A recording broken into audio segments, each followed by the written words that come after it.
Hi again, this is Ross, the HR boss from MRA, the Management Association, answering your workforce questions going through the mail today. Got a letter I wanted to share with you. Dear Ross, well, need the specs. I have two very good employees who have to work together on a critical project. Zelda's very down-to-earth and practical, and very much a get-to-the-point person. She likes to work fast and isn't much for small talk and those social niceties. Now Maynard and Zelda. Well, anyway, Maynard is just the opposite. He's very much a take-it-easy kind of guy. He likes to do things on his own time. Very friendly guy who likes to get to know people. I think he feels that his job is a great way to make friends. He seems to make a lot of his decisions based on how he feels. Don't get me wrong, Ross. He gets the job done, and he does it well, but he sure does it different from Zelda. Well, for obvious reasons, they're reluctant to work together on this project because they both know they're different. I need to sit down and talk to them about this situation. Any advice on how to handle? Signed, Wondering in Wausau. Well, Wondering, you know, all leaders have employees who work for them who are different, right?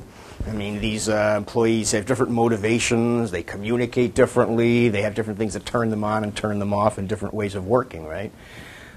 Well, good leaders need to be flexible and to work with those individual people and adjust their leadership style depending on the people who report to them.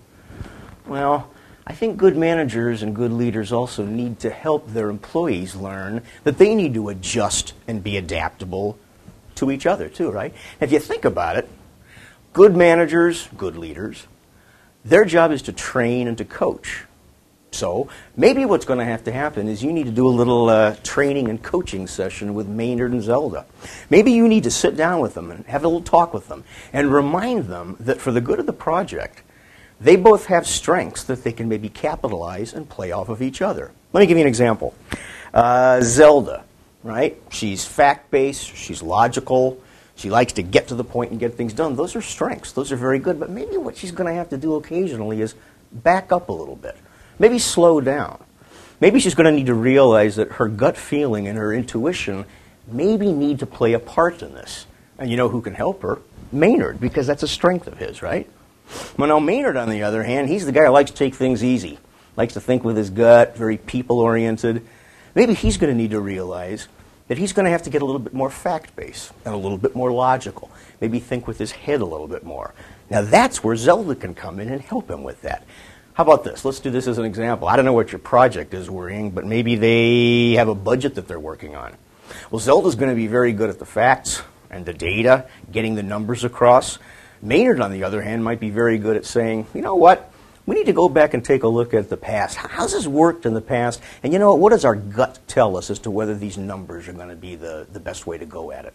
I think if you have this kind of session with them and you talk with them and they can play off of each other's strengths, work with each other, it's for the good of the project, everything will be much, much better. Plus, I think you'll have two more effective employees.